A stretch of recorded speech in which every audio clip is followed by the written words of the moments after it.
Okay, I'm back. I'm just going to give you a little overview of the terrain here in Newfoundland.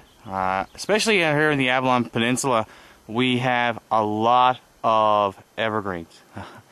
As I mentioned before, this is a typical place in Newfoundland. Very, very dense forest, based on the fact that we have a lot of balsam fir. And they grow tight together, and it's almost impenetrable in some places to go. Just a word of to caution when you're in the field. Always know where you're going and let people know where you're going. It's good for a number of reasons. You never know what you'll come into contact with, especially in some parts of the island where there are bears. Here, where luckily there are none on the Avalon. Very rarely anyway, we'll see a bear.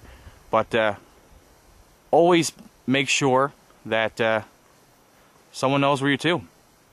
And if you're gone past a certain time, let them know that you're still there, or leave a written note saying what time you'll be home and the general location of where you're to. Simple. I always do that for my wife because I know that I have a tendency to go beyond what I say, but it's only a matter of picking up cell phone and call. Anyway, I hope you're enjoying this so far. Just to let you know, we in Newfoundland, a lot of Newfoundlanders will go into the bush with rubber boots on, and it may sound strange, but Newfoundland's terrain is very moist. We have a lot of sphagnum moss, and we have a lot of water. So without using rubber boots, if I just went in hiking boots, my feet would be soaking every day, every minute of the day. So I generally like to have rubber boots on when I'm just on a day hike anyway. So with that said, let's move on to the next tree and tune in. Okay guys, I don't know how well you can see this. Right now this is a northern wild raisin. In the background we have some balsam fir. But let's just go over and I'm going to show you on the tree without breaking it off exactly how to identify this one. In the field, this is very simple to identify. You do have these large terminal buds, and they're pretty straight and skinny. So that indicates to me that this is a northern wild raisin. As you can tell, there's two little buds on either side. I don't know how well you can pick this up in the camera, but there's two buds on this side and one that sticks straight up. And these are really flat buds and long. So that tells me it's a northern wild raisin. That and a moose has been chewing on this plant pretty good. Also, on this side, we have remnants of where the berries were last year. And I don't know if you can really tell that, but here's the stalks of where the berries were too. So, again, another way to tell, smooth bark, it's kind of speckled a little. It's kind of a brownish color, brownish red, and it turns gray when it dies. So, it's a pretty good indicator of this tree. If you have this in your area, it produces a really nice berry, and they're quite edible. Okay? Okay, here's a little plant that grows very abundantly in Newfoundland. It likes moist soil. We here in Newfoundland call it a crackerjack, but I think on mainland Canada and the United States they call it a bunchberry. Basically, there's a number of orangey berries that grow right here in midsummer, and they're edible, but there's not much flavor to them. They're pretty bland. But if you mix them with blueberries or partridge berries, it's a really great meal. So, just to let you know, it's simple, easy to identify, especially in the summer with the orange berries. But as you can tell, it's 4 petals, 4 leaves, and it's got straight veins.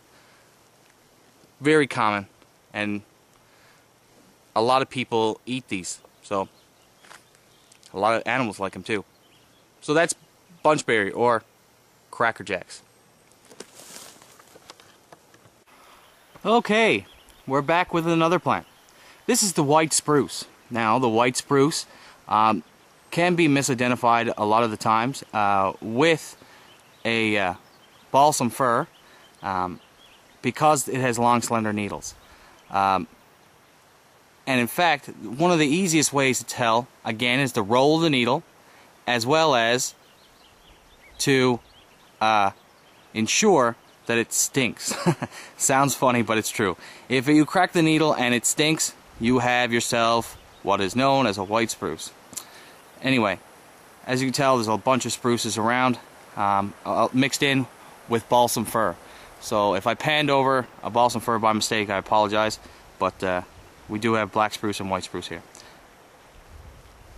Okay, thanks a lot. Over and out.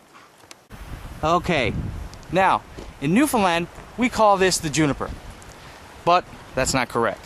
It actually is a tamarack, or of the larch species anyway. It's a tamarack. It's a misnomer to call this a juniper tree, because in Newfoundland the only juniper we do have is a trailing juniper and the common ground juniper. So they both are ground dwelling plants, and they look nothing like this guy.